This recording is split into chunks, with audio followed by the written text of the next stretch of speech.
Hey guys, and welcome back to Live Love Lang.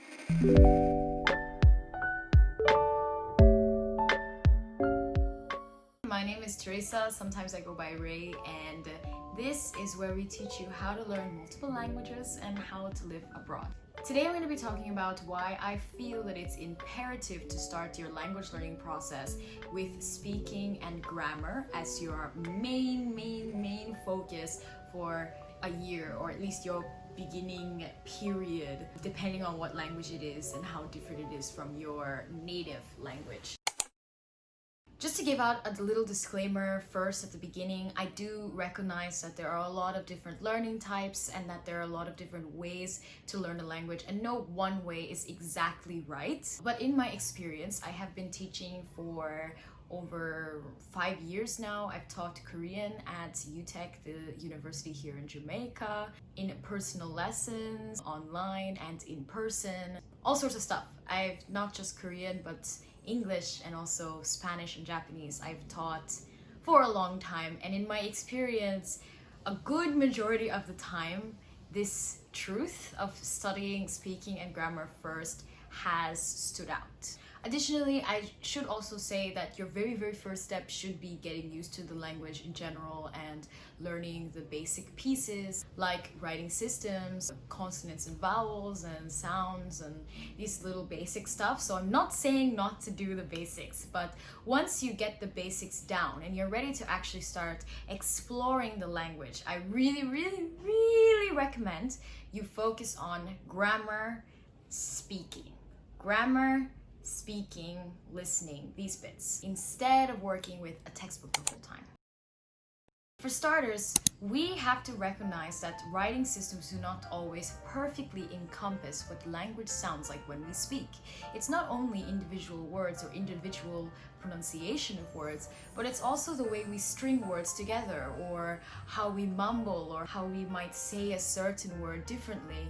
These things are usually quite different from the way that we write them down, and by creating strong connections and understandings of the written word before knowing what it sounds like in real life, in actual situations, we create a disconnect between these two things. So it becomes harder and harder to understand native speakers and to reproduce what native speakers say, because you have a concept of what it should be, and therefore you feel uncomfortable with what is coming at you. For example, as I was teaching English, we have so many things that change. T sounds change to D sounds, ED doesn't sound like a T. Many words just do not sound like what the letters are producing. Of course, English is, I think, an extreme example, but it's really not just English.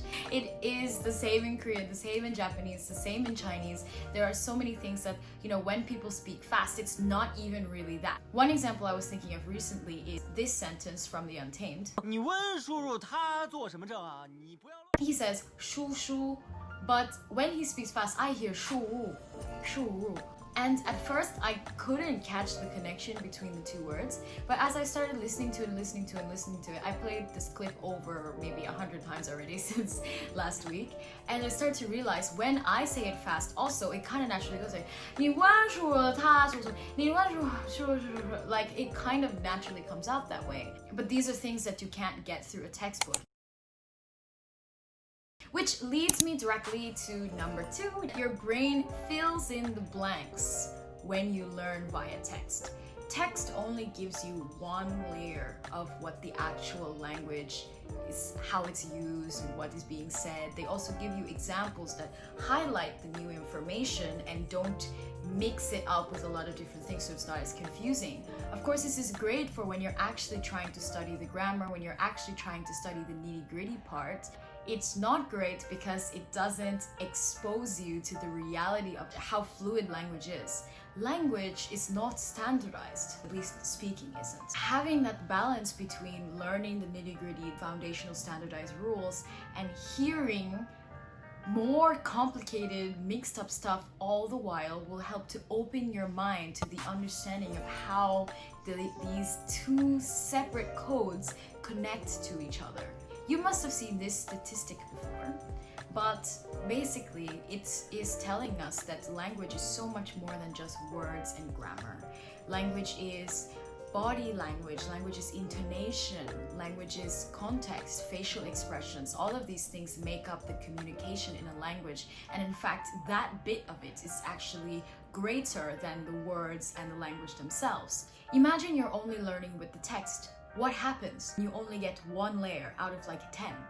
Your brain fills in all those blanks, and what you end up doing is creating some version of the language that you're learning. You're not actually learning the real language, you're allowing your brain to fabricate the language based on whatever you're studying in your text. You put the emphasis on the wrong places, you put the intonation on the wrong places, you don't know when to speed up, when to slow down, to drop certain letters.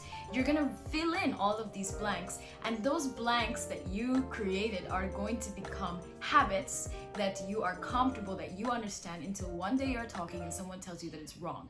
How much more difficult is that gonna be when you try to undo all of the stuff, several layers of information you fabricated? So you're gonna have to go back and dismantle everything you've learned and reassemble it later. The third reason why I think you should always start with natural sources, speaking and listening, etc. in the beginning is because if you follow a textbook that has very logical translations between English and your new language, how this thing translates from our language or from their language into ours, then you'll start to believe and start to think in that way, that things are translatable, that there are equivalents, that their thought process is similar to yours, and that you can create something from a personality or a persona that you have already in your native language, which I'm here to tell you once and for all is impossible. Language is not translatable unless there are similar roots. There's research upon research about how the brain is even structured differently based on the language that we grow up when we are children. Our thoughts and our way of thinking and processing the world around us is shaped through the languages that we learned. If we are given this false sense of security where we see our ideas and we are using their tools to explain the things that we want to say, we are not exposed to the reality that learning a language means learning a new way to think. It is actually very difficult to open your mind to a new way of thinking. There's no way of sugarcoating the fact that it's difficult, the fact that it's not a simple thing to do. So of course, learning through your textbook who explains it out to you, gives you those equivalents, of course that's gonna be easier, of course it's gonna feel more comfortable. Is that what is going to allow you to sound like a native speaker? I think that there is something to be said about being a globalized place, in the sense where everyone's culture is becoming slightly more similar. Maybe with younger people you don't have so much of a problem direct translating and them kind of understanding what you mean through context. People who are in lower social economic branches, those people will not be exposed as much to international culture and therefore definitely will not understand you if you don't get the heart of the language and the way that that language synthesizes information and ideas. Because this thing is so hard to learn, you really do not want to learn in a different way that locks your mind to it, because you'll become that foreigner who's been living in your target language country for 10 years and still feels like a foreigner to everyone. People still feel uncomfortable with you, you still stumble for words. That's who you become if you don't open up to flooding your mind with new information and slowly treading to get used to it. The first times will always be difficult. I'm not saying it's gonna be easy, but the more you do it is the faster you will start to understand new concepts that you encounter in the real world. It's fancy and amazing. Number 4, going back and fixing your bad habits is a lot more difficult than learning correctly the first time. And that is just inevitable. The brain does not like inefficiency. So if it has one way that's even remotely functional already, it will fight you to give up that way, to replace it with something new. It's always best to just go ahead and put in the extra effort to learn correctly the first time. And you know, there are so many influencers online who have learned before, who can hold your hand if you don't understand something. If you feel that way, then you should reach out immediately, send a message, ask a specific question. You know, us as influencers, we're so tired of hearing, oh, Korean is hard, Japanese is hard, how do I do it? How do I study it? Well, I can't tell you how to study a whole language, but if you asked me a specific question, you have no idea how happy I would be to answer your question. With Korean, I spent a lot of time doing it the right way. I spent the first year, or at least 4 months, 5 months, just studying grammar and words around the grammar, you know, what came up as I was going along. And then I flooded myself with immersion and natural sources. But Chinese, on the other hand, I spent all my time studying from books. And as you guys may know, I've only done one Chinese video on this channel before. You can check it out, I'll put it in the cards, but it's this video where we go and eat dim sum in Chinatown in Tokyo, and my skill is so poor. Now I think it has been 5 years since I've started Chinese. It's completely different from my skill in Korean, and I've been studying Chinese for at least 5 years now. I haven't really been able to feel comfortable in Chinese, and so it also makes me discouraged because I know a lot of words and I'm still not able to have a full conversation comfortably. So that also works against my confidence and motivation in the language, and therefore thwarting me in other things too if I'm not forcing myself to learn. Number 5 is that learning new things like difficult words and stuff that you would learn in a textbook more than in natural resources becomes a lot more simple when you already feel comfortable with the basics. Think about it this way. As a native speaker, when you watch the news or something like that, say you're in middle school and you're reading a book or something and you learn a new word, you see a new word, are you like thrown aback? Like, oh my god, what is this word? You have to write it 100 times before you start remembering the word? No.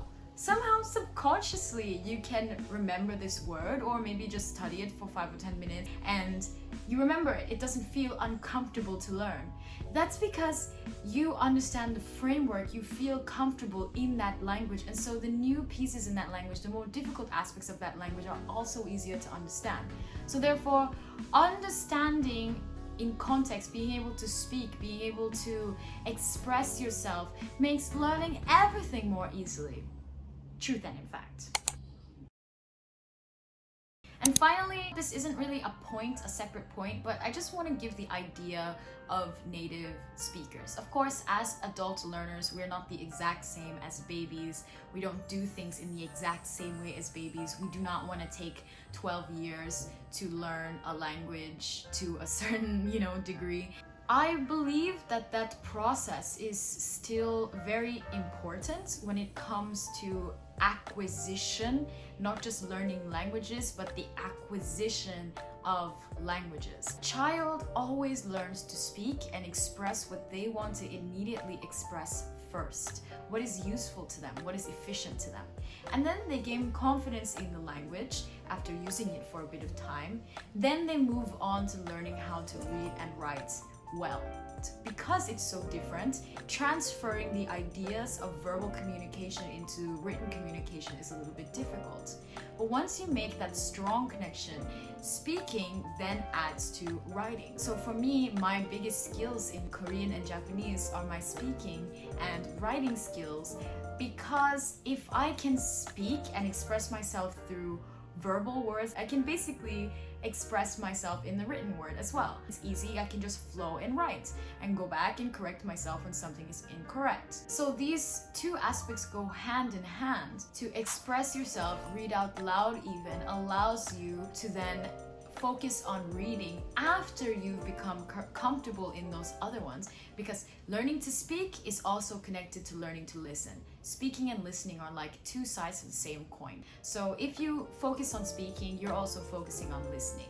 So all you have left is reading. Actually, when you get comfortable with this section, reading, you can take your time doing and adding on, and still your framework will feel comfortable enough that when you encounter new words or new grammar that are very difficult, it won't feel like pulling teeth to try and memorize or understand what the hell they're trying to say. Okay, that's everything I wanted to say for this video. I know it's been a while. Right now, I am living in my house back in Jamaica. So I have three younger siblings, and one is only 7 months old. So the house is generally very loud. I also don't love the backdrop and whatever in my room because it's very messy. The walls are not a color that I love. All sorts of stuff. So I feel very self-conscious. Like after Corona, I've also gotten fat. So I feel weird being on camera.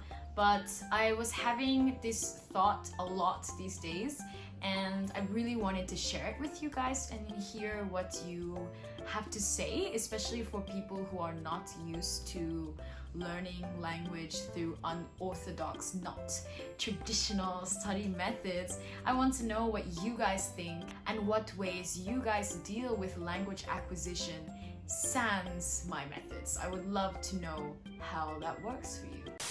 Right about now, I usually mention Patreon, but we're actually moving the Patreon to our own website. So look out for more news about that later. I'll put it in the description box below, a little information about it. Follow my Instagram if you want to keep up to date with what's going on. Alright, so I'll see you guys in the next video. I love you so much. Bye bye.